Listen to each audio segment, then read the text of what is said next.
Grande Vibe 37 nesse clima praiano. Estamos aqui para mais um Fute-Vídeo do Coen, com o apoio da comunicação do Resenha 37 e da produção do R37. Não se esqueça de inscrever, de passar para seus amigos, compartilhar, dar teu like, beleza? Vai gostar de mais um desses, vai adorar. Valeu! Eu tive o privilégio de trabalhar com o Duílio no América, onde eu conquistei uma Taça Rio de Janeiro, e ele teve uma participação bastante efetiva. Pena que logo em seguida ele foi transferido, né? E nós perdemos esse jogador. Eu particularmente perdi, né? Um grande zagueiro, talvez dos melhores zagueiros de todos os tempos. E esse cara fantástico, eu sou admirador em potencial, né? Que é o Ricardo Cruz, que eu tive o privilégio de ter sido o bicampeonato comigo, né? No Botafogo de 90. Depois daquele de 89, do Espinosa, né, como treinador.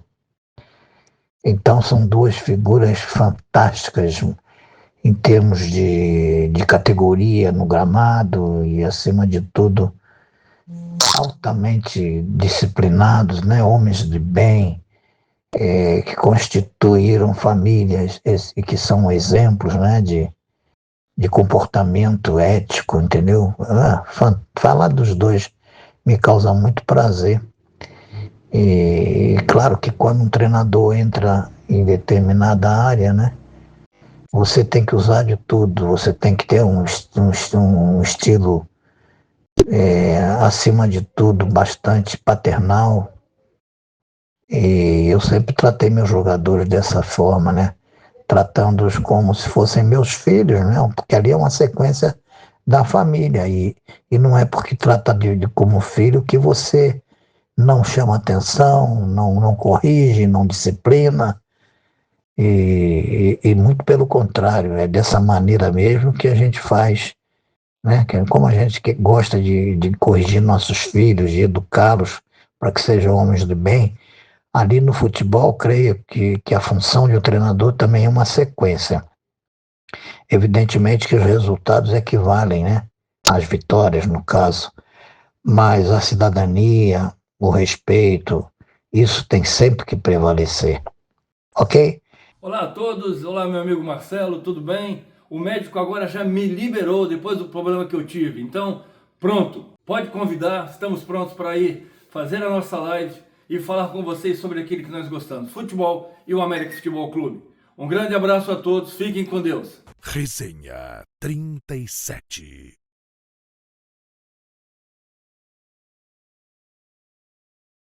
Rapaziada, tô aqui com a autoridade local, né?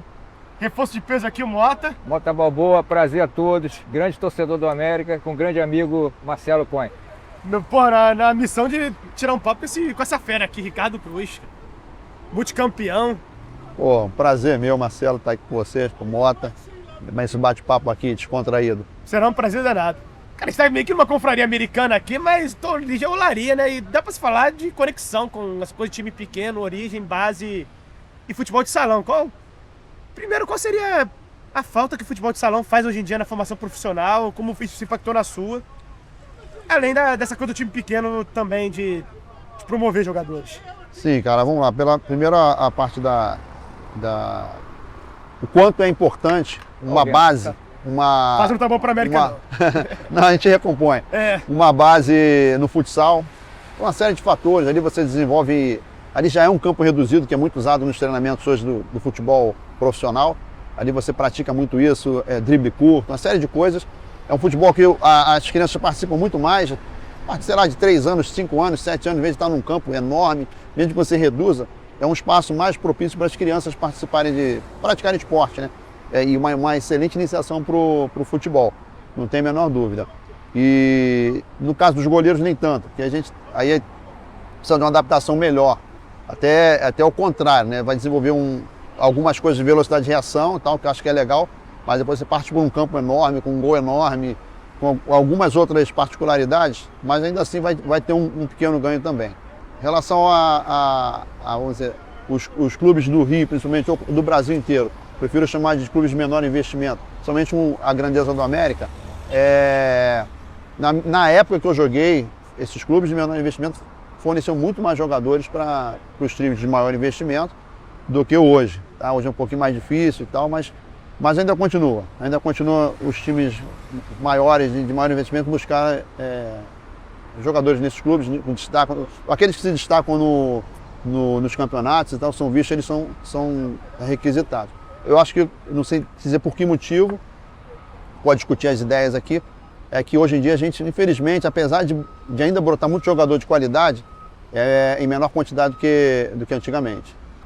E voltando nessa pegada de time menor, pensar em menor, o América hoje em dia é absurdo, né? Mas, infelizmente, é a realidade. Mas como você conheceu o América, como surgiu essa paixão? O América é um DNA, né? Desde o nascimento da América, né? Então, por exemplo, meu avô veio... Essa história é legal. Meu avô veio para o Rio de Janeiro, de Minas, aí o primo dele falou, vamos ver um jogo América e Fluminense. Você vai ver como é que o Fluminense é um timaço. Aí quando ele viu o América entrando com camisa vermelha, ele falou, pô, você é América. Esse é o time que eu quero torcer.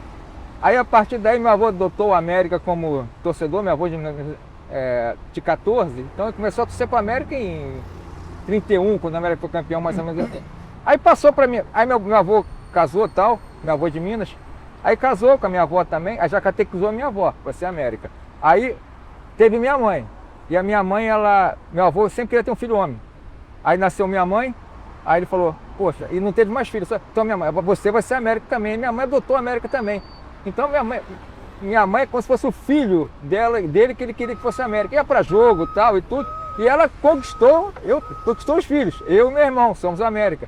E ela casou com meu pai, que era tricolor, mas não tricolor light. Virou América também. Então, tipo assim, foi contagioso. Contagioso virar América na família, entendeu? E numa época que o América tinha uma certa exposição na mídia, exposição de títulos. Em 60, o América tinha 7 títulos cariocas. Você compara, se não me engano, o Botafogo tinha 11 na época, mais ou menos, tenho certeza.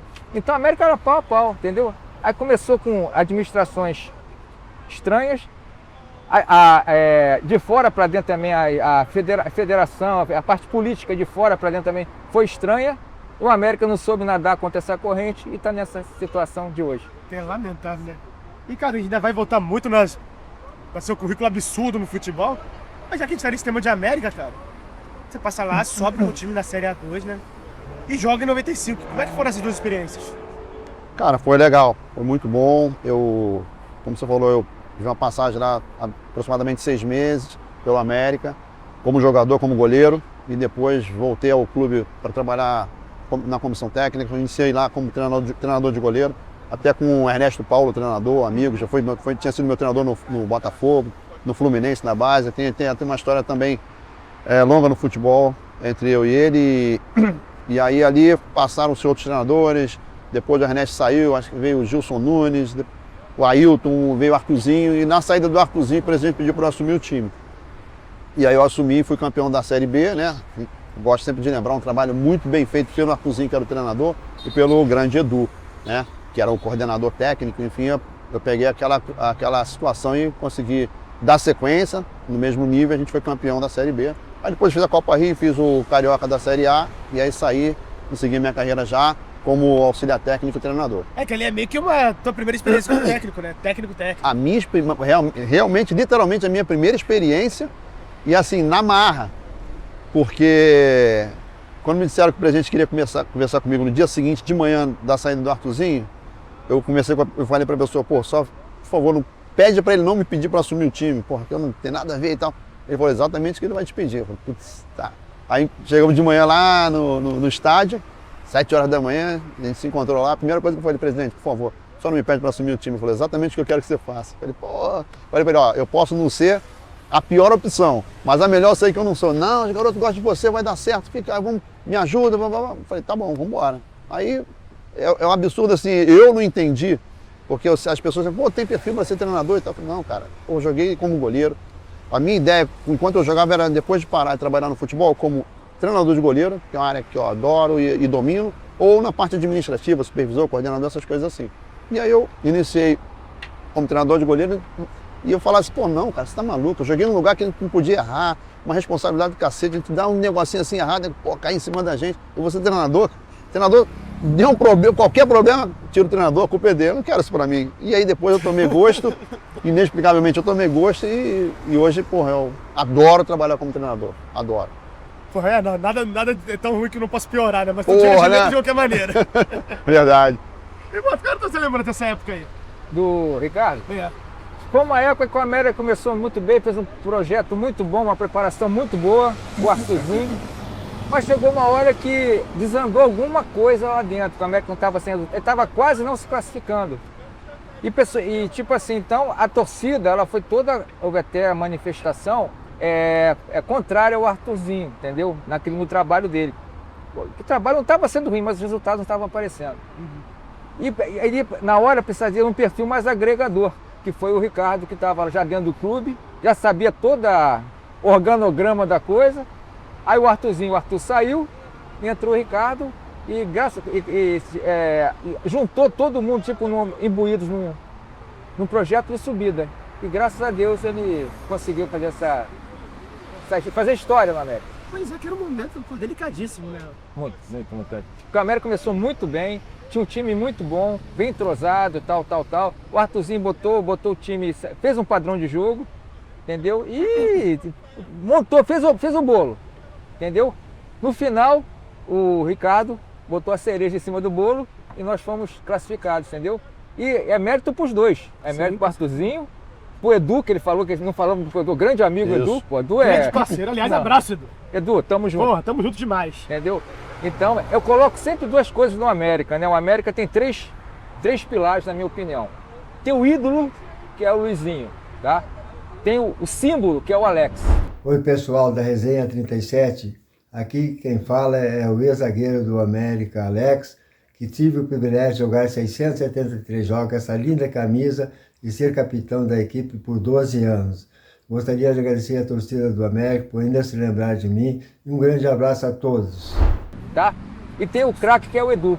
Então, e a revelação, que é o Moreno. Alô, galera, torcedor do América, minha eterna gratidão a vocês. Ao América, instituição, minha eterna gratidão. Aos dirigentes do América, nenhuma gratidão. Eles não merecem. Um abraço a todos. Valeu. Aqui quem fala é o Moreno. Valeu, galera. No América tem 4 jogadores que fazem parte da história. Aqui quarteto. Entendeu? Então, eu sempre destaco esses 4 no América. Eu consegui, graças a Deus, presenciar esses 4 em campo. O Edu nem tanto. Agora, a partir dos outros 3, então, isso aí e tal. Então, agradecemos aqui, como torcedor do América, que aqui vibrei muito, o trabalho que o Ricardo fez, segurando a barra no momento que estava difícil, o barco estava saindo do prumo, entendeu? Aí então, subimos, isso que é importante. Exatamente. E, Ricardo, voltando lá pra área do Fluminense, cara, tu chega lá no time multicampeão, se formando, né, com o Paulo Vitor de referência. Como é que foi isso aí, cara? Cara, eu chego no Fluminense em 80, no Sub-17. Aí faço toda a sequência ali do Sub-17, Sub-20, era juvenil e juniores. E em 83 eu sou profissional. 6 meses antes de estourar a minha idade, né? Em 83 84 eu não poderia mais jogar na base. Eu subo antes, participo do grupo titular, era o Paulo Vitor, baita de um goleiro da seleção de 86, um dos goleiros que foi à Copa do Mundo. E aí eu participo ali com 20 anos, cara, de uma fase do Fluminense assim fantástica, nível de conquista, de grupo, uma experiência assim que contribuiu demais para minha sequência, para minha carreira, como é que era o grupo, a firmeza que era, o fechamento que era, pegava para um, pegava para todo mundo. E a gente ganha ali o tricampeonato 83, 4 e 5, o campeonato estadual, e 84 ganha também o brasileiro. Treinador do brasileiro, não lembro se dos 2 títulos, o time trocava muito de treinador. Era o Parreira no brasileiro, grande Parreira, e enfim, foi para mim um aprendizado, uma experiência fantástica. Ruim por outro lado, mas tudo na vida tem um bônus e um ônus, que eu tive a oportunidade de jogar, né, e era tido como uma promessa para ser o goleiro do Fluminense, na saída do Paulo Vitor. Só que aí o tempo foi passando, eu fui ficando angustiado, que eu já estava pronto para jogar. Também não era justo o Paulo Vitor sair para eu jogar, na história que ele tinha, com a qualidade que ele tinha. Mas as coisas foram acontecendo e depois aí eu acabei saindo do Fluminense. Mas foi um período fantástico. Cara, isso é até uma delicadeza muito grande dessa posição, né? Que é a única posição assim que tem uma titular por muito tempo e aí essa troca é delicada, né?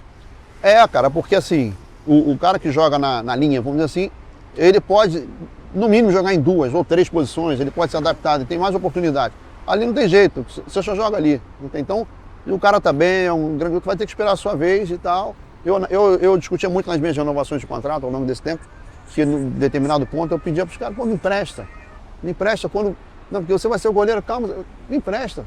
Quando vocês venderem o Paulo Vitor, que é óbvio, tinha muito mais valor comercial, eu volto, pô, e jogo. Aí ficou naquele negócio até que aconteceu, mas me deu essa agonia. Eu conversava muito nas minhas renovações de contrato, pedindo isso a eles, e acabou acontecendo a minha saída de uma outra forma. Pois é, já direto pro Botafogo pra virar o que virou, né? Aí eu vou pro Botafogo, no início difícil também, de um ambiente ruim, saindo daquele grupo do Fluminense, fantástico, não só a nível de conquista, como eu falei, mas de um grupo muito bom, muito, muito forte, para brigar por tudo, por título internamente, pelas condições de trabalho ali, por salário atrasado, e premiação, e fornecedor de camisas. Tinha umas brigas ali que eu era garoto, os caras falavam, não vai, ninguém vai, e vai ser assim. Aí a diretoria dava aquela pressão e ele segurava a onda de todo mundo.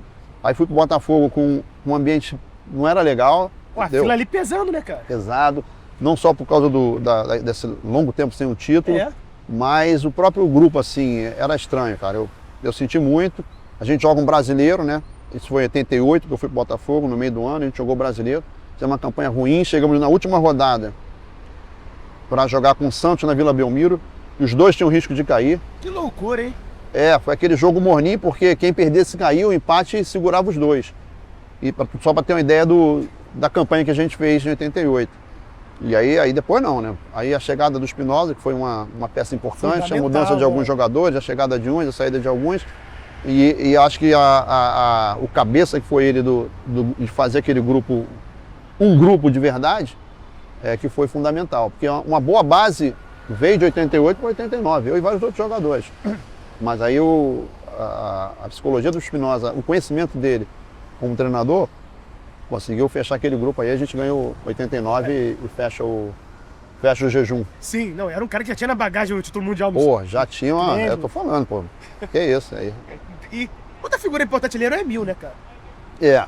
As pessoas, alguns criticam, não, mas eu sempre defendo, independente dos interesses da época, o Castor investia muito no Bangu e tal, se aproveita, faz isso, faz aquilo. Mas, infelizmente, desde essa época, sempre vai ser, o dinheiro é importante, cara. Você tem que pagar a folha de salário dos funcionários, só os jogadores não, jogadores, funcionários, o clube tem que andar, você precisa ter o dia a dia, enfim, uma série de despesas que o dinheiro precisa. E o Botafogo tinha dificuldades financeiras, os clubes passavam por isso. Tinha um problema de atraso de salário do Fluminense, todo mundo tinha, Vasco, Flamengo, era natural. E ele ajudou muito com esse suporte financeiro, estava ali também com a gente sempre junto, sempre lá em Marechal Hermes, que era quase sempre treinamentos lá. E eu lembro lá no início, principalmente de 89, ele reuniu todo mundo, o que está precisando e tal. Aí a gente fez uma reunião, precisa melhorar o vestiário, fazer uma banheira e tal, assim. Ele fez uma reforma lá e tal, enfim, deu assim, perto das estruturas de hoje, os clubes, tanto os 4 grandes do Rio de Janeiro, eles era, uma estrutura muito aquém do que tem o centro de treinamento hoje em dia. Mas ele foi ali, na medida que pôde, em Marechal me reformou o vestiário, a gente teve um conforto bem melhor e deu todo o suporte para a gente caminhar e chegar lá na quebra do jejum. Pois é, meu. E, cara, tem até uma pergunta do Rafael Cazé que eu vou te mandar agora, mas já te antecipando, é sobre a final e aquela falta do Zico, né, cara? No segundo tempo, partiu o Zico no capricho, pé direito, bateu pra fora, a esquerda do gol de Ricardo Cruz. Mas vou te botar aqui pra escutar rapidinho. Eu imagino o sufoco que você deve ter passado nesse momento. Isso, ali. Esse jogo teve, assim, passando rapidamente, 3 momentos importantíssimos, assim, pra mim, até pro jogo. E tensos, né? Um foi a cabeçada do Bebeto, cruzamento da esquerda do ataque do Flamengo. Fez a abertura para Leonardo, partiu para a área, o cruzamento do Bebeto, meteu a cabeça! Ricardo Cruz voou alto, voou bonito e meteu para fora, olha o replay. Ele dá uma casquinha, a bola vai morrer no ângulo esquerdo, eu a ponta do dedo tiro a bola. Depois, ainda 0-0, essa falta do Zico, quando a placa já estava levantada para a substituição dele. Que loucura, cara. Aí, eu não lembro quem foi o jogador nosso que fez a falta. Eu já tinha visto a situação, não acredito. Ele só fez assim pro banco, pediu para esperar, que ele, porra, não ia sair, né? Segura aí que eu vou bater a falta. E falta assim, no máximo, pro Carlos, né, no máximo na meia-lua ali. Do jeito que ele queria, do lado direito. Eu montei a barreira aqui, eu falei, vambora. E eu pensava comigo, eu não vou sair, porque ele e o Roberto Dinamite eram terríveis para bater falta, porque eles ficavam olhando o goleiro, esperavam. Se desse um passo para trás da barreira, ele batia no teu canto. E aí já era para voltar, né? Falei, não, vou segurar aqui. Se ele bater, eu vou tentar pegar. Mas aqui no meu canto, não. Como é que era encarar esses batedores de falta nessa pegada? Tem que ter essa conversa de maluco com você mesmo. Não sai antes, espera. Porque aqui é minha responsabilidade. Ali, por cima da barreira, principalmente com esse cara que falou, era como se fosse pênalti, né? Se der, eu chego, vou dar o meu máximo. Aí ele bate no meu canto, eu vou na bola, ela passa assim, bem rente à trave. Eu estava cobrindo o gol, não teria problema se ela viesse, mas vai para fora, dá aquele alívio. E o terceiro momento, que é o mais importante, que ele saiu do campo, alguns minutos depois, sai a jogada lá com uma Mazolinha, cruza, Maurício faz o gol.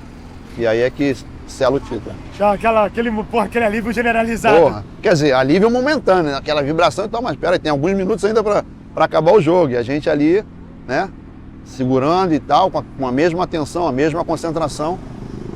E deu certo.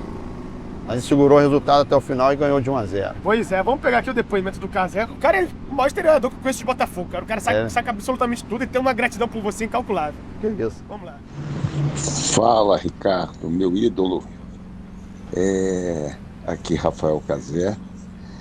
E eu queria te fazer uma pergunta sobre aquele maravilhoso jogo de 21 de junho de 1989.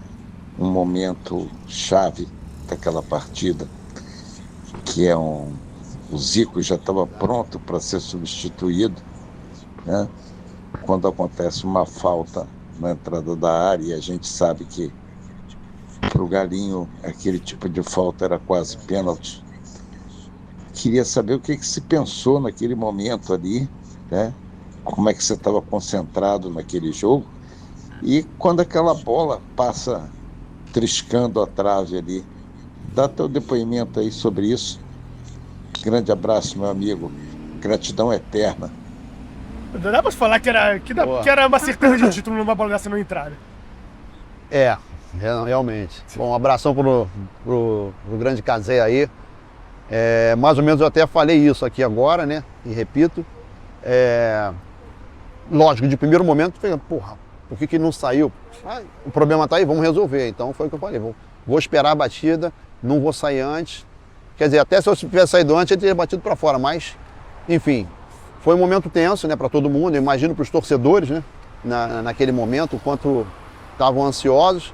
E aí o alívio depois, não só da batida da falta para fora e não ter sido ter acontecido o gol, como a saída dele, porque é um jogador do nível do Zico, pô, tá sempre preocupando. Ele já, eu não sei se foi o último campeonato, o último jogo dele ali, eu acho que depois desse jogo ele encerrou a carreira no Brasil, não tenho certeza, mas ele já... Eu acho que tanto é que ele foi substituído, porque ele atravessou muitos problemas de articulação de joelho e tal, sofreu muito. 90 ele para, né? Então é isso aí. Nessa fase aí ele já estava parando, então tanto é que foi substituído por um jogador como o Zico, numa condição de 100% ou melhor do que talvez ele tivesse naquele momento, nunca seria substituído. E a saída dele é sempre uma tranquilidade. Qualquer jogador do nível... Com certeza. Desse tranquilidade, a gente... como eu falei, alguns torcedores até comentam isso, se ele sair do campo, até os flamenguistas quando me encontram e tal, falam dessa época, pô, o nosso ídolo lá saiu e tal, aí vocês conseguiram fazer o gol. Eu falei, também, mas foi mérito do nosso time. Né? Porque a gente segurou a onda com ele no campo, e em vários outros jogos também. Entendeu? Teve antes um 3x3, né, com gol contra o Gonçalves. Cara, teve um jogo confuso, uma bola desviada também, um gol com cobertura, que ela desviou, tentei voltar, não deu tempo. E foi um jogo também que marcou como assim, cara, eles chegaram a fazer 3x1. E assim, num clássico 3x1 é brabo, seja contra o Flamengo, contra o Vasco, contra o Fluminense, tanto para um quanto para outro time. E o time era firme, cara. Aí nesse ponto eu resgato até o grupo Fluminense, sabe, fechado, consciente, organizado taticamente. Tanto é que a gente, na campanha, a gente não teve jogos, eu não me lembro de uma goleada. A gente ganhava 2x1, 1x0. Esse jogo foi 3x3, foi até atípico. Mas também a gente saiu de se eu não falha a memória, de um 3x1 para arrancar aquele empate, que aí contribuiu para ser campeão invicto, né? Não só quebrar o jejum. Tinha uma pegada ali de tabela que era importantíssimo o jogo, né? Sim, com certeza, com certeza. É porque, assim, eu tenho isso na memória também, que na época nessa época, os campeonatos de 2 pontos, era interessante você, por exemplo, não perder para os times de menor investimento e você não precisa nem ganhar. Tanto é que, os clássicos, né? Tanto é que a gente, do Vasco, eu lembro que tinha uma escrita que era difícil ganhar, realmente, porra, não era fácil, cara. Tem um jogo que a gente tava vencendo, aí falei, pô, a gente ganha. Finalzinho, a gente toma um gol do Roberto. E empata o jogo, não perdemos. Foi até em 89. Então, a gente teve algumas vitórias contra os considerados grandes, mas não perdia jogos para o time de menor investimento. E aí isso era muito importante. Hoje em dia com 3 pontos não. Porque faz uma diferença muito grande. Era 2 pontos, 2 pontos, você... Muito coladinho. Muito colado. Então você não podia... Era, como se falar, irrecuperável, né? Porque a tendência era o outro time de menor investimento chegar ali e ganhar. Então era mais ou menos isso. E mas tu viveu essa época, não viveu? Qual era a experiência de ver esse time jogar? Rapaz, e o América tem um link com o Botafogo, mais ou menos nessa época, porque o autor do gol do título do Botafogo foi o Maurício, né? Grande Maurício, que veio da onde? Do América. Tal. Verdade. O América pegou ele no Bom Sucesso, aí ele levou pro América, veio jogar no América, foi destaque do América. A história do Maurício é interessante, porque ele era banco do Lúcio, lembra o Lúcio da Ponte Preta? Então ele era banco do Lúcio no América, 83, 84. Aí não tinha chance. Aí teve um dia que ele teve que jogar contra o Vasco. Ele deu um nó no Mazinho.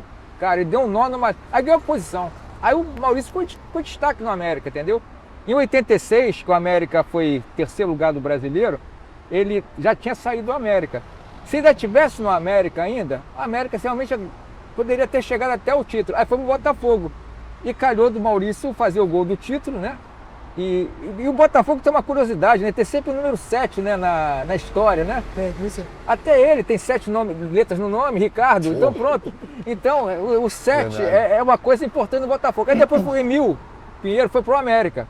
Aí levou uma galera do Botafogo, em 93. Isso, entendeu? depois do brasileiro. Aí fez uma base, um time maravilhoso. Não ganhou por circunstância, mas foi o Demilson, foi o René Playboy. Galera do Resenha 37, René Playboy falando.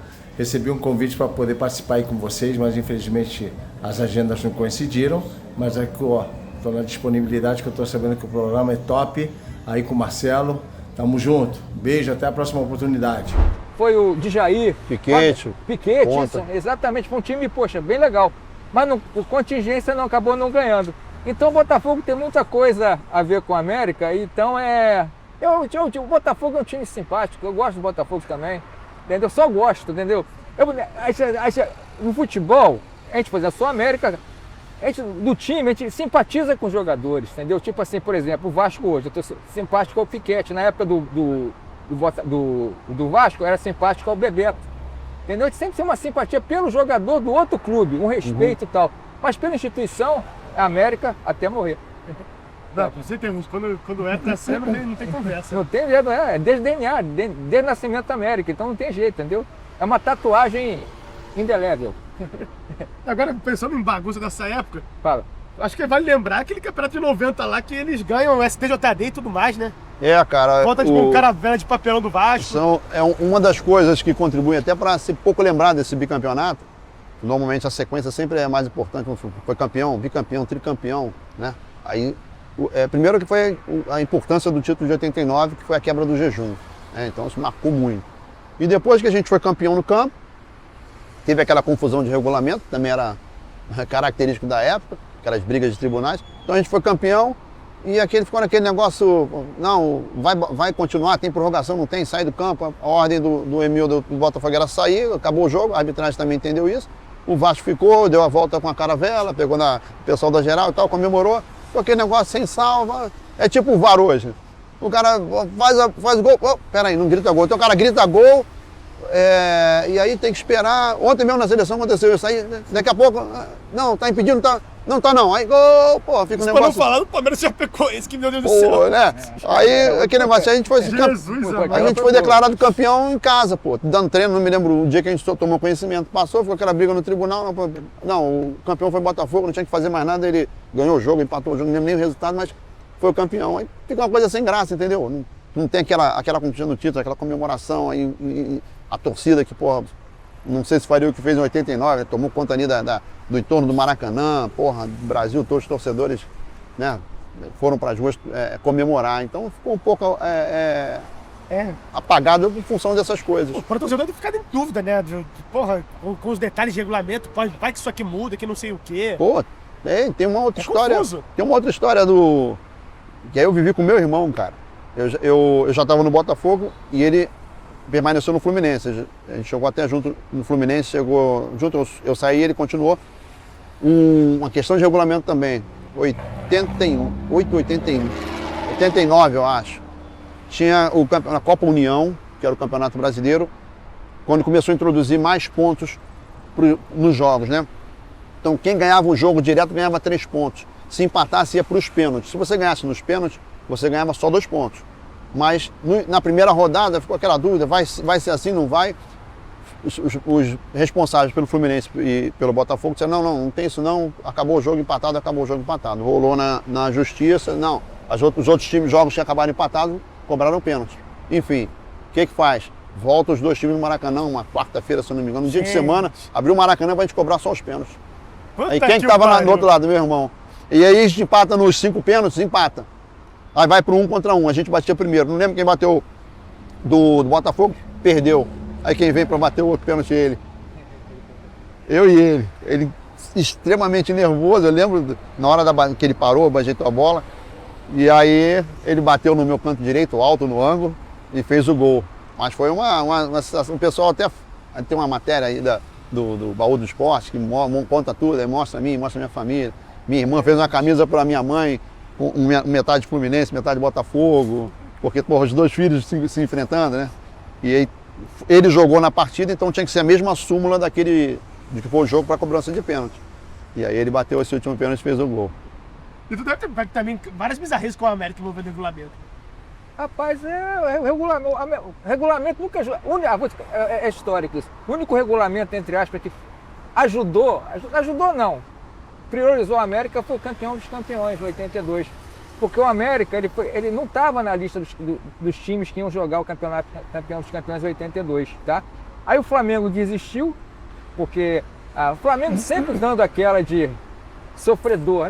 Não podemos porque nossos jogadores estão convocados para a Copa, nós tínhamos que ficar fracos. Aí desistiu do campeonato. Aí abriu uma vaga. Que, por exemplo, que o Flamengo não quis disputar o campeonato, a Taça dos Campeões. Aí o América reivindicou, tipo, posso disputar tal. Então a CBF, na época, que o presidente era o Julito Coutinho, era presidente, hoje é estádio. Presidente, hoje é estádio. Então ele, aí deu uma, como é que posso falar, estudou e tal, mas por merecimento mesmo, o América, para ganhar alguma coisa tem que ser merecimento mesmo, tipo, o América, tipo assim, derruba a mesa do América, o América nem derruba a mesa do América. Então conseguiu que o América fosse, no ranking da CBF, o América tipo era o próximo a entrar. Então colocaram o América como participante do Campeonato dos Campeões e ainda colocar, por ranking, ainda chamaram o Santa Cruz também, para completar acho que 18 times, para fazer a tabela certinha. E o América acabou sendo campeão. Então foi a única vez que eu vi tipo, um regulamento ser interpretado a favor do América. Foi em 82, campeão dos campeões. É um título inédito, que por sinal a CBF tem a obrigação de reconhecer como um título nacional, porque foi um título com todos os times grandes, né? Tirando o Flamengo que arregou. E o Flamengo arregou. E uma coisa interessante, cara, invicto, o América foi um campeão invicto. Ele não jogou qualquer coisa, não jogou Cruzeiro, Atlético, Português de São Paulo, Grêmio. Só tipo, jogou com todos os gigantes. Só gigante, cara, entendeu? Então, se o América, então o América dá pena de ver, e raiva também, de ver o América na posição que está, porque o América é um time, é um clube centenário, 7 títulos cariocas, sabe, até 15 anos atrás era dos 5 cariocas, entendeu? O América era quinto em torcida, mas em tradição era praticamente empatado. E agora tem a situação que espero que Papai do céu deu uma luz pra gente aí, pra gente botar um símbolo novo, botar a América como símbolo de um anjo, tá? Não aquele símbolo que colocaram lá, que não leva a nada aquilo. Eu até lembro do Jorginho, né? Que ele botou a águia, né? É o Jorginho, pô, o Jorginho é um cara fenomenal também, um grande amigo, um cara super do bem, cara. Eu, de vez em quando tá passando aqui, ele... Na hora o pessoal quer a torcida, mas é uma coisa certa, cara. Nós vamos colocar como símbolo. Vamos ver, você tem um filho, tá? Vai botar aquele símbolo como mascote. Tu vai comprar aquele mascote pro teu filho brincar? Não vai. Nem marketing aquilo serve, entendeu? Nem pra marketing. Vai comprar, eu comprei o encardidozinho. Você quer um encardidozinho? Não, entendeu? Então, pois é, então nem isso serve. O Jorginho foi muito inteligente, muito iluminado, levando a águia, que é um símbolo americano, que tem a ver com a América e tal e tudo, que o América, o nome do América é homenagem ao novo continente, que é o América, e a América do Norte. Então, realmente foi uma coisa muito sensata. Eu já sugiro o América, o América tem um grito de guerra chamado, falando de santo, falando em guerra, mas tem um grito de torcida, que é o sangue, né? Sangue. Sim, clássico. Então, poxa, faz o sanguinho, tipo um Zé Gotinha vermelho, tipo, cara, as crianças vão gostar, vai dar bom exemplo. Pode se fazer, como já fiz na época da Emo Rio, fizemos campanha de doação de sangue na América. Pega essa parte importantíssima, né? Pois é, nós fizemos, cara. Agora a América tá tipo, sabe? A América tem que fazer campanhas tipo institucionais, cara, para levar bons exemplos, entendeu? Para a sociedade. Já que a América não está ganhando muita coisa, então vamos trazer o pessoal pela afeição, entendeu? Por exemplo, os excluídos, entendeu? As pessoas que estão, como é que posso falar?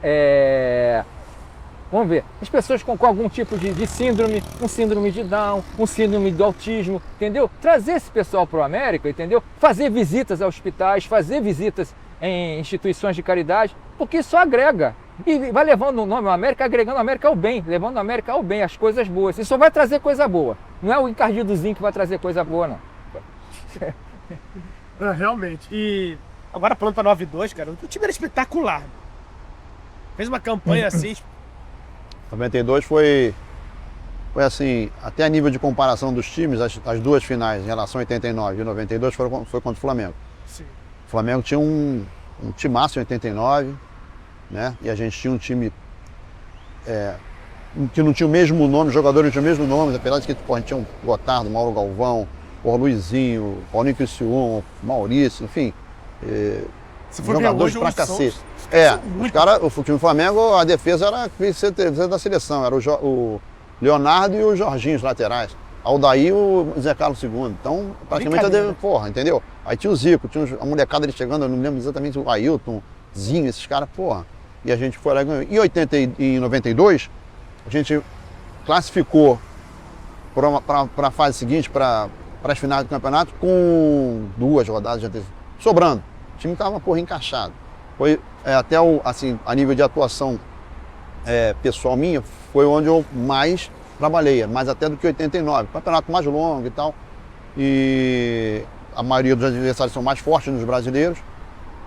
E aí a gente chega sobrando, o Flamengo faz ali a parte dele, mas entra por uma combinação de resultado que deu certo para ele. E aí chega na final, a gente, com aquele time, dá um apagão no primeiro jogo, aí a gente praticamente perde o título no primeiro jogo. A gente tinha vantagem de 2 empates. Aí eles invertem, metendo 3-0. Meia hora de jogo, em 20 minutos, no intervalo de 20 minutos, a gente sofreu aqueles 3 gols.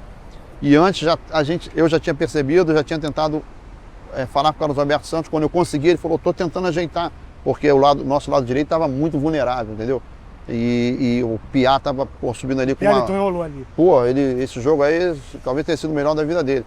E aí tinha um cara muito bom na área, que era o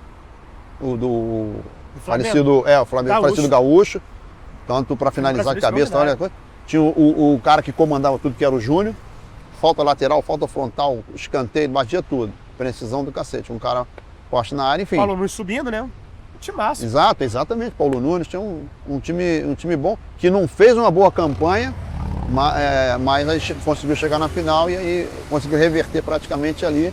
A gente vai pro segundo jogo, muito difícil tirar essa diferença. A gente pensava até assim, os caras fizeram 3-0, o que a gente pode fazer? Mas é diferente, né, cara? É diferente, tu já chega lá, os caras já sabem, já vão montar um esquema tático mais fechado e tal, e segurar, e foi aquele jogo. Difícil, 2-2. e aí a gente perde esse título, fica de vice-campeão. Com detalhe, né, a questão de regulamento, não é choradeira porque a gente já sabia, mas a gente termina com uma pontuação maior do que a do Flamengo. Se fosse pontos corridos, a gente teria sido campeão, né? Mas tem muitas histórias assim. já, o regulamento é esse, classificável e tal, aí se somos os pontos todos, o campeão tem menos pontos do que o vice-campeão. O único que eu peguei até foi o Santos do Robinho, que classificou em 8º. E ganha. Sim. Quando tem essa parada, tem 8 que vai classificar para uma fase final. Sim. Pô, tu pega o 8º lá, o cara chega, aí soma os pontos, ele vai ter mais pontos, menos pontos do que o campeão. Mas é o regulamento, não adianta chorar. Porque até ficando mais que faz pontos corridos é muito mais justo. É isso que eu ia falar agora. Não tem regulamento que faça justiça ponto corrido. Quem ganhou mais pontos, acabou. Tem situações, são raras. Acaba ficar sem graça no final, se um dos times abre muito ponto, aí com 2 rodadas antes eu declaro campeão, amigo. Paciência. É meritocracia, é justo, quem fez mais vai levar o título. Não tem pra onde correr, não tem conversa. Virou-se o consenso mundial de liga, que é isso. É ponto corrido, não tem pra onde correr. Agora, muito se fala desse jogo, não falando das teorias, que aí também é babaquice, mas taticamente que o Renato não estava encaixado naquele jogo, né? Cara, por que falam do Renato? Porque ele jogava pelo lado direito. Aí foi justamente onde... Mas o que acontece com um time? Né? Você não tem um jogador, a responsabilidade de um gol não é do goleiro, não é da defesa, é do sistema defensivo. Naquela época, ainda tinha um pouco mais, não precisa voltar o atacante, volta só a técnica. Mas a gente já tinha até uma bagagem, um histórico de característica de 89 que era compacto, todo mundo atacava, todo mundo vem para a direita, vem para a esquerda, volta, todo mundo ajudava. E ali, não só por isso, mas a questão do jogo, da aposta que ele fez com o Gaúcho, aquela situação toda e tal, que aí queimou a imagem dele no Botafogo, vamos dizer assim. Mas no jogo, ali, aquele lado era de responsabilidade dele, o ponta dar um suporte, a gente tem um meio campo que teria que ir ali, a gente tinha no meio campo o Valdeir, o Dias, e acho que era o Luizinho que está ali, não, o Luizinho não estava mais. Carlos Alberto Santos, também ainda estava no Botafogo. E assim, a gente tinha os meias com característica ofensiva, não muito de marcar, o Valdeir rápido, habilidoso, o Dias também muito, sem característica de marcar, o Renato também não, tem até força para vir, porque sempre foi um jogador fisicamente privilegiado. E eu acho que foi muito em função taticamente a gente não conseguiu identificar isso, ou identificou e não conseguiu resolver. E aí a gente volta para o segundo mais arrumado, sofre menos desse lado, tanto é que a gente consegue segurar o resultado, não tomar mais gols, numa situação que a gente tomou 3 na sequência. Pegaram a fragilidade nossa, foram ali, pum, bum, bum, bum, bum, e até a gente acordar, quando acordou, já era. Mas eu acho assim, eu não atribuo ao Renato Gaúcho e nem especificamente aos meias, Valdeir e Dias, porque o Carlos Alberto Santos era o cara que, além de ter qualidade de jogar, era o cara que também fisicamente era um cavalo, vamos dizer assim. Mas não dá conta, né? Você vem, já tem um ponta, vem um lateral, cai um meia ali, só para o nosso lateral e o nosso meia marcar é complicado. Então, eu acho que foi um apagão tático que a gente teve e resultou no que aconteceu. Pois é, realmente, uma característica dessa 3-0, ninguém esperava aquilo lá. Ninguém, nem o próprio Flamengo. Ninguém. Vamos fazer uma aposta aqui, vai ser 3-0 Flamengo. E da forma que foi, cara, foi pum, bum, bum, meia hora de jogo, a gente já... Sabe, dentro da luta, tomou 3 coisas, tá tonto assim, caramba, já era. Vamos tentar, aí, como eu falei, deu uma ajeitada no intervalo e a gente conseguiu jogar no segundo tempo, mas não conseguimos chegar aos gols. Cara, no segundo jogo não chegou pra vocês nada da notícia da arquibancada?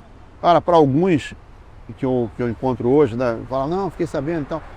Eu só lembro de uns comentários no vestiário, aconteceu alguma coisa e tal. Mas, assim, eu era muito focado, cara, no jogo. Então, eu entrei no campo, eu lembro de que tinha um helicóptero no campo, mas eu imaginei assim, não, isso aí é promoção, alguma coisa. O jogo final é fogo, né, cara? Tem um monte de coisas comerciais assim. E tal. Aí, entrei e tal, tô fazendo aquele final do aquecimento, vai pro jogo. Eu vim saber depois, cara, do jogo. E vi as imagens, aí minha família que estava no estádio, minha esposa, ela, passou o jogo mal, ela queria ir embora, só que não tinha como entrar nem sair do estádio. Porque o segundo jogo também foi lotado, aí a torcida do Flamengo invadiu mais ainda, porque já contava com o título. E aí eu vi as imagens, foi chocante, né? O rompimento da grade e tal, a queda dos torcedores.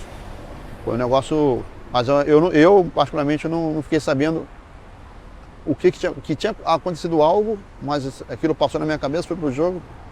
E acho que até retardou o início, não me lembro bem, mas só vi mesmo o que aconteceu depois do jogo, que foi chocante. Foi uma coisa que eu olhando hoje em dia, eu não consigo acreditar que teve o jogo, né? Com a maior naturalidade, né? Os caras meio que blindaram a gente, mas, porra... Vamos fazer assim mesmo. Eu não sei até que ponto, se não tivesse o jogo, como é que ia movimentar aquela multidão ali. Tem isso também, né? Tem um monte de coisas. Tem todos esses detalhes. Porra, eu não sei se tinha ali 100 mil pessoas, 100 e pouco, ou quase 100 mil. Era gente demais, o Maracanã estava lotado. Não tinha, nossa, como movimentar aqui, tirar aqui do estádio. Não sei qual seria a reação da torcida, mas mesmo do Flamengo, queria comemorar e tal. Não, eu quero o jogo, tipo, né? As pessoas que de repente não conseguiram ver, do estádio não conseguiram ver, por exemplo, quem está atrás não viu aquela cena. Não viu. Mas, por exemplo, minha esposa foi quase em frente à tribuna social e tal, onde ela estava. E aí ela viu aquele acontecer de frente, entendeu? Aí aquele negócio fica, mano. Tá louco. E tu lembra do Maracanã nessa época, né? Ele era muito pecado. Cara, tu me recordou isso agora, que eu tinha esquecido da torcida. Teve falecidos aqui? Teve morte. Teve os dois. Né? Coisa ali, pô, é triste, cara. Eu acho que, pô, meu pai tava lá no meio, inclusive. Isso tem que ter.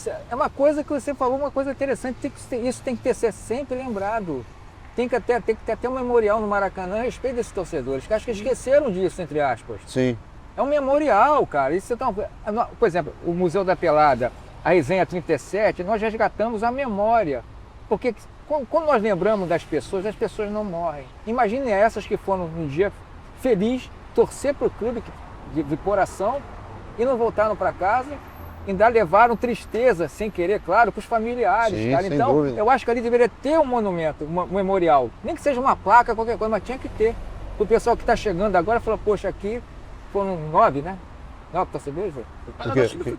Não, quantos foram que faleceram? Que faleceram? Não, eu acho que foram um pouco, 2 ou 2 ou 3. Foram talvez umas 9 pessoas que caíram, e tem pessoa que estava embaixo, não sei se chegou a morrer, mas morte acho que tiveram antes do Então os falecidos, os feridos, tinha que ter um memorial, entendeu? Na minha opinião, porque nós temos que nunca podemos esquecer das pessoas que participaram desse mundo, entendeu? Que é importante pra caramba. Agora, vamos falar do Botafogo, falando de Botafogo e América.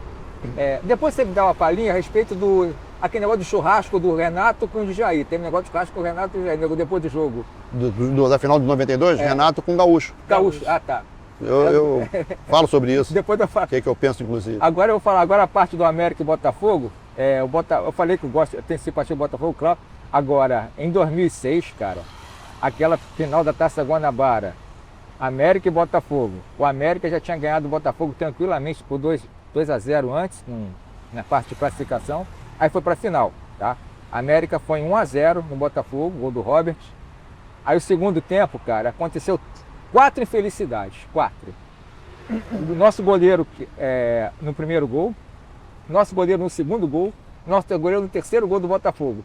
E a arbitragem infeliz do Willian. Nosso amigo Carlos Roberto não me escute, mas infeliz, foi esquisito, hein? Infeliz do Nelly, entendeu? Então, cara, desse jogo aí. Então juntou esses 4 fatores, ali nem o He-Man, nem o Super-Homem, nem o Thor, nem o Capitão América, que é o Capitão América do América, ia ganhar aquele jogo, entendeu? Então foi essa parte do Botafogo aí que prejudicou a nossa simpatia pelo clube alvinegro, né? Agora o nosso amigo Ricardo Cruz vai contar o caso que eu perguntei para ele agora, eu estou curioso, lembrei aqui da história do churrasco do Renato Gaúcho e do Gaúcho, é isso? Sim. Tinha mais gente do Botafogo no meio também, não? Tinha o quê? Tinha mais gente do grupo no meio ou era só... Não, isso era comum na época, cara, essa provocação, né? Essa disputa, principalmente quando entre jogadores que, a gente tá jogando aqui, eu joguei no Fluminense muitos anos, saí, acabava o jogo, a gente, encontrava com o Alexandre Torres, com o Ricardo Gomes, na época ele nem estava, mas os jogadores estavam na época, entendeu? E tu vai, sai e janta depois. Ali eles fizeram aposta, tinha muita provocação, Renato e Romário, Edmundo entravam nesse negócio, Túlio depois mais recente, tinha muito. E aí eles fizeram uma aposta, quem perdesse a pagar o churrasco, o primeiro jogo. E aí no dia seguinte eles se encontram, e o Renato pagou o churrasco, acho que foi até um churrasco na casa não lembro se foi num restaurante ou não. O que pegou mais, primeiro, foi pela forma que foi o primeiro jogo, a derrota, como se ninguém esperava, foi muito traumático. E aí, pro torcedor, no dia seguinte, via na televisão, o Renato, e ali deu, acho que uma carne na boca do do Gaúcho e tal, aquilo ali... E aquela porra vazia tá a imagem Não, ali, né? Eles abriram, deixaram o pessoal gravar a aposta deles. E aí se eles tivessem feito e tal, ou até soltasse isso aí depois, tivessem algum registro, ou falasse isso depois, mas ali eu acho que foi isso, na minha opinião. Pô, bateu muito forte na torcida. Torcedor não tem jeito, cara. Porra, tá maluco. Torcedor é paixão pura. Eu ia ficar Então, desesperado porra, naquilo. tu tá com a cabeça inchada e quem te perdeu 3-0. Tu liga a televisão no outro dia, viu, sei lá, no Globo Esporte. Porra, um dos teus principais jogadores, pô, dando churrasco. É uma coisa normal, mas, porra, fechado e... Enfim, eu acho que isso aqui prejudicou. E aí, depois teve uma reunião nossa lá com o Emil e falou, ó, Renato não vai jogar o outro jogo, que a torcida... É até por segurança dele, segurança nossa. A torcida falou que não quer, vai quebrar se eles jogaram.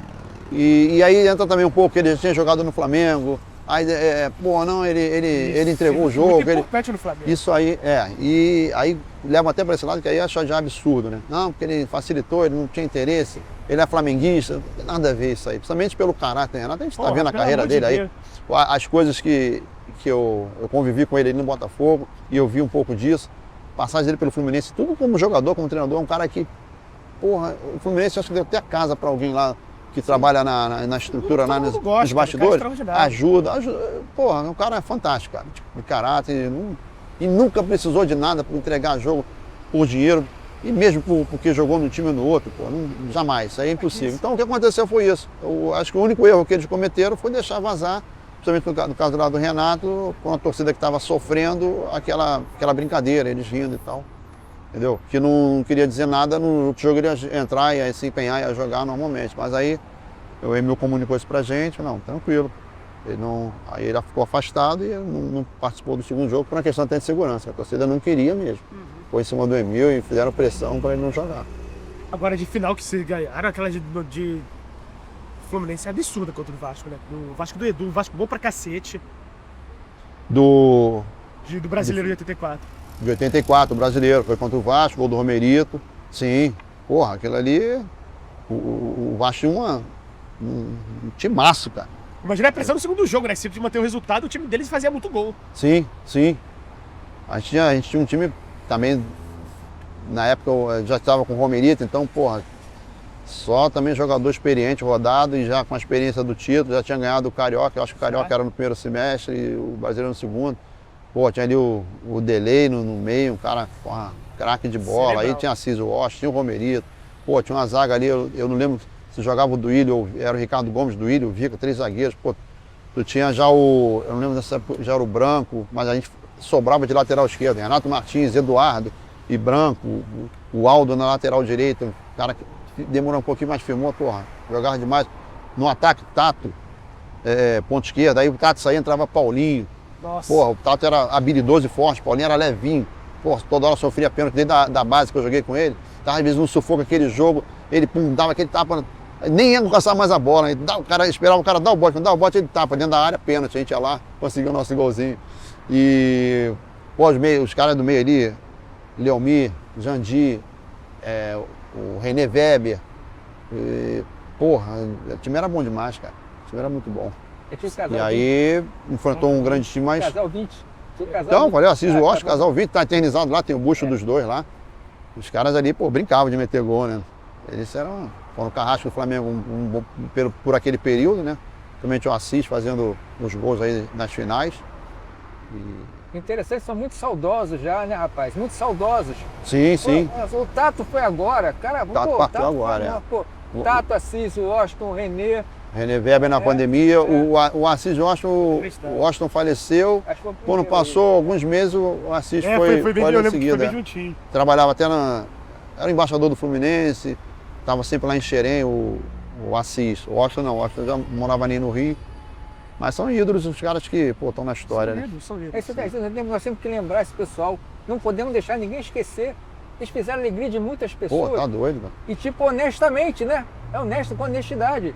Entendeu? Por exemplo, o América tem 2 times que eu acho que são icônicos no América, que é o campeão da Taça Guanabara de 74, que eu já até falo pro Sérgio Pugliese, que é o seguinte, é um poema. Rogério, Orlando, Alex, Geraldo e Álvaro. Ivo, Braulio, Edu, Flecha, Luizinho e Gilson Nunes. É um poema. É um jogadoraço. E desses saudosos, o Rogério, goleiro, O Rogério, eu gosto sempre que o pessoal fala muito do Rogério, mas eu falo, foi o único jogador na história da revista Placar e da história do América a estampar sozinho a capa da Placar. Rogério... Era o máximo que se podia na época. Ele jogou tão bem a final contra o Fluminense, foi gol do Orlando e tal, que ele foi capa da Placar. Então não é pouca coisa não. Então já está no céu o Rogério, está o Orlando, está o Geraldo, tá, deixa eu ver quem mais, o Flecha também já foi pro céu.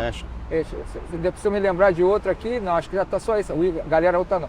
E o campeão dos campeões, que é o Gasperim no céu, Chiquinho, Duílio, Everaldo e Ayrton no céu. Meu campo, Pires, olha que meu campo, Pires, Gilberto e Eloy, cara.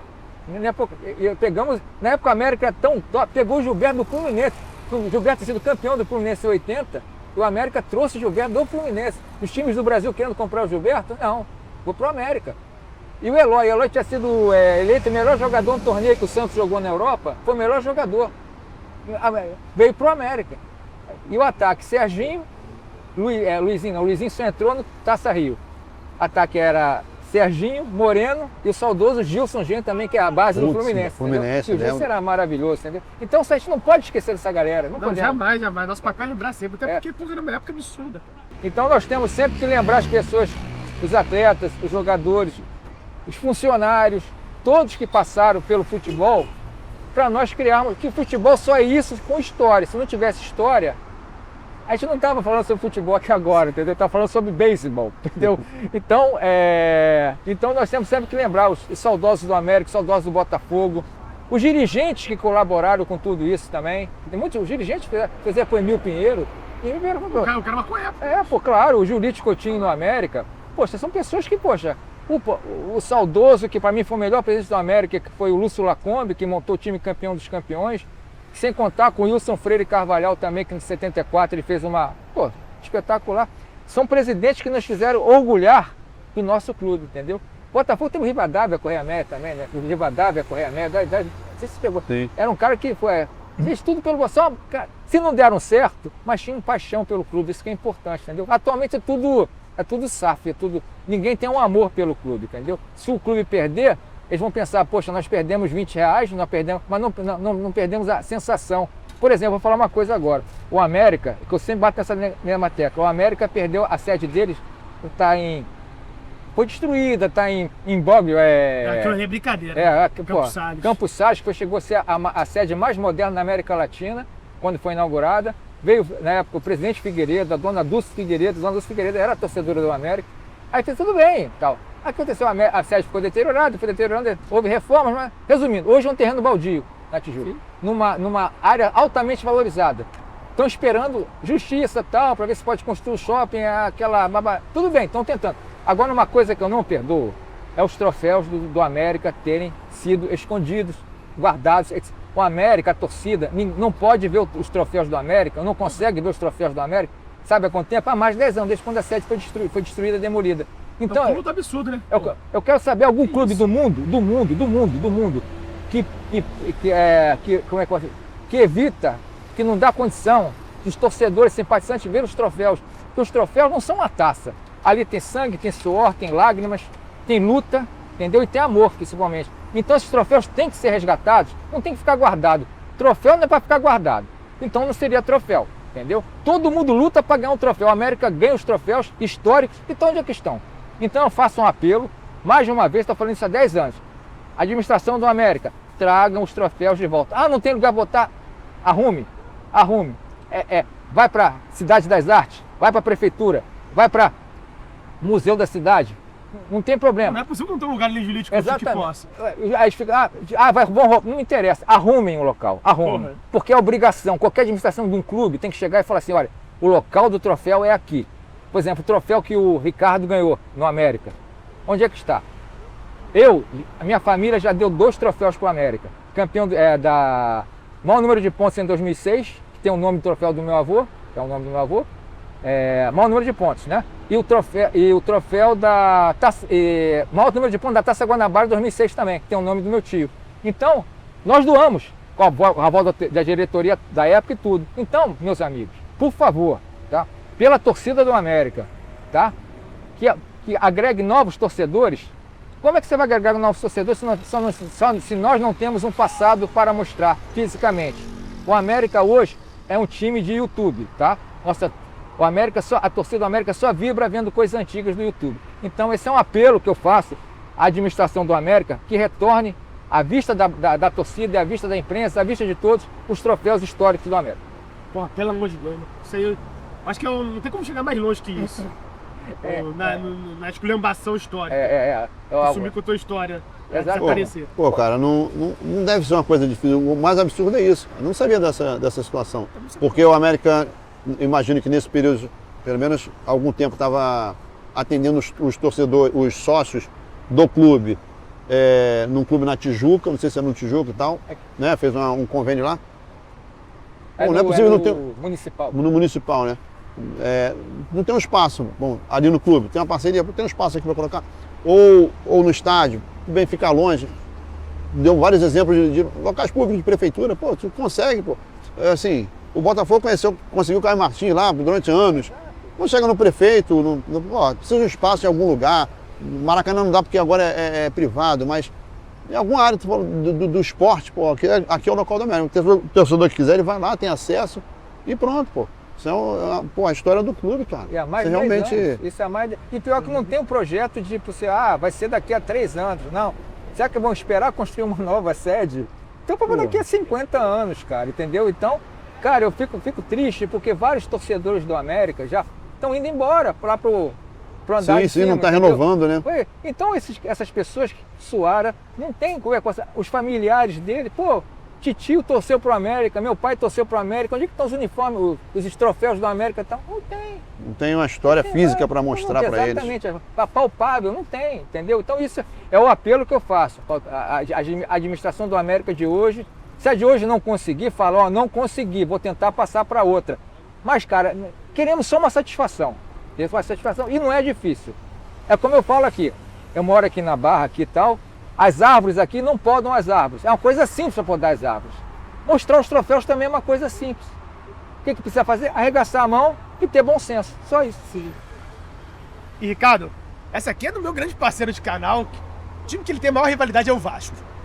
Então como é que era esse enfrentamento com o Vasco, especialmente em 90, mas toda a sua era lá, quando você jogar contra o Botafogo? No meu período, a gente até hoje fala negócio de escrita, né?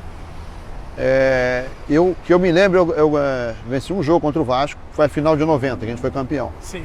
Todos os outros jogos, ou a gente perdeu ou empatou. Que loucura, cara. Era um troço de louco. Eu falei rapidamente no início do nosso papo. Teve um jogo no Maracanã, Botafogo e Vasco. A gente estava 2-1, alguma coisa assim, 1-0. Tava ganhando a diferença de um gol. Falei, pô, vai ser hoje, né? Um jogo que é legal, porra. Troço na nossa cabeça, né? Sim, vai tenta manter a concentração, pô, não, vai ser e tal. Puta, daqui a pouco sai um cruzamento lá da esquerda. Aí o Josimar, vem o Roberto já malandro, né? Já deu uns passos para trás. O Josimar salta, não consegue pegar a bola. Ele só mata no peito assim. Aí, na matada ele já bateu o Josimar. Aí foi aqui, pai, dominou, matou no peito, eu saí, ele meteu. Eu falei, caralho. Empatou o jogo, foi 1-1, foi 2-2. Falei, porra, não foi hoje. Então tem essa história, cara. E já, quer dizer, no Fluminense era ao contrário. Né? A história era a favor do Fluminense, quase todo jogo era fácil, né? Principalmente do período que foi. Você vê que o Vasco mesmo com um grande time, a gente ganha a final do Brasileiro de 84. Mas no Botafogo era suado para ganhar do Vasco. Eu acho até que isso aí mudou, não sei. Mudou, acho que sim. Mas assim, para encerrar, se fosse comparar os dois times, quem você acha que ganharia o jogo? Fluminense de 83, 84 ou Botafogo do 9, 90, 92, 98? Se jogasse um contra o outro, tá falando? O Fluminense de 84. E qual você acha que era mais brilhante, assim? O Botafogo de 89 ou 92? Qualquer Cara, é jogo de não dá pra cravar um resultado. Realmente que o nível é muito alto. Não é ficar em cima do muro. É como dois grandes clubes vão jogar. Pô, às vezes tem uma vantagem para um de estar jogando em casa, mas é difícil. Principalmente quando joga clássico, às vezes tem um time, pô, tá sobrando no campeonato e o outro tá mais ou menos, mas quando chega no clássico, principalmente regional, porra, em São Paulo, Palmeiras e Corinthians e tal, é difícil, cara, é brabo. Aí, dois timaços, cara. Possível prever. A fez históricos do eu vi de perto e vivi os dois ambientes, os dois times. Ia ser um baita de um jogo. Isso aí é certo. É certo. Queria te agradecer muito por esse papo. Por nada. Eu Valeu que mesmo. agradeço. Deixa eu fazer uma pergunta para ele aqui rapidinho. Pra fechar, então vai lá. Pra fechar, vamos lá. Ricardo Cruz, você jogou com muito bons goleiros, tal, até no mesmo time. Sim. A fonte que você bebeu de cada goleiro para fazer o teu estilo? Pô, excelente, hein? Então eu lembro de ver o Félix jogando pelo Fluminense, né? Foi o goleiro da seleção de 70. Eu lembro outros aí que já vão chegando mais para perto da minha idade, não cheguei a jogar com eles. O Wendel, o Paulo Sérgio, o Paulo Vitor ali comigo. Pô, convivi com o Paulo Goulart, que foi campeão em 80. Pô, eu começando ele no final de carreira, né? E aí de fora, cara, eu tenho muito marcante o Filhol. O Filhol foi uma referência muito forte para mim. O jeito que ele jogava, o cara jogava muito em pé, do jeito que eu gostava. Batia com as coisas que eu sabe, não fazia defesa, enfeitava, ele era muito frio. E eu vi muitos jogos, meu treinador de goleiro na época, Travassos, ele mostrava os lances, falei, pô, o cara era fera no mano a mano assim, ele não caía, ele esperava o atacante definir, era muito rápido. Ele veio para o Flamengo, podemos ver ele de perto, né, já também um contemporâneo jogando. Ele não teve assim a performance que ele tinha na seleção, eu não sei por que motivo, que não adaptou. Sofreu com o Fluminense, né? Um dos gols do Assis de cabeça, eu lembro, o cruzamento da direita, o Assis cabeceia, ele só olha, não consegue nem reagir. Mas é um dos caras, grande goleiro. Eu lembro, eu tenho memória, eu ganhei do meu pai um livro do Sepp Maier, que não vi jogar, né? Mas vi alguns videozinhos. E mais lá atrás que eu via falar do Yashin, o Aranha Negra, que foi da antiga União Soviética. Então essa é mais ou menos a referência. Aí depois na seleção eu lembro de ter visto Leão, né? O moleque gostava de fazer desenho, desenhava o time todo, era o Leão, camisa azul, porra, entendeu? Os caras assim que... Entre outros, né? Aí são pessoas que a gente não chegaram a ser referência, que a gente já estava jogando, mas tira alguma coisa, o Tafarel pela frieza, pela simplicidade dele de jogar também, de não enfeitar. Jogou contra, né? Tafarel, acho que eu cheguei a enfrentar. Eu entrei na época do time internacional que ele jogava, né? Sim, cheguei a enfrentar. Pensei nele 8889 no Inter. Sim. E aí você tá nesse meio, né? Aconteceu. É isso. E valeu demais por abrir a casa, nos receber tão bem. Tamo junto. Tamo aí, mas porra. Pode vir mais vezes aí pra gente fazer uma resenha boa. Sim, será sempre um prazer, cara. Resenha 37 é a coisa que sempre se repete. Pronto. Isso é criado, hein? Vou lembrar disso. Valeu, Pedro. Valeu, tamo junto demais. Valeu, Ricardo. Valeu, abração, obrigado. Abraço, hein? Abraço a todos.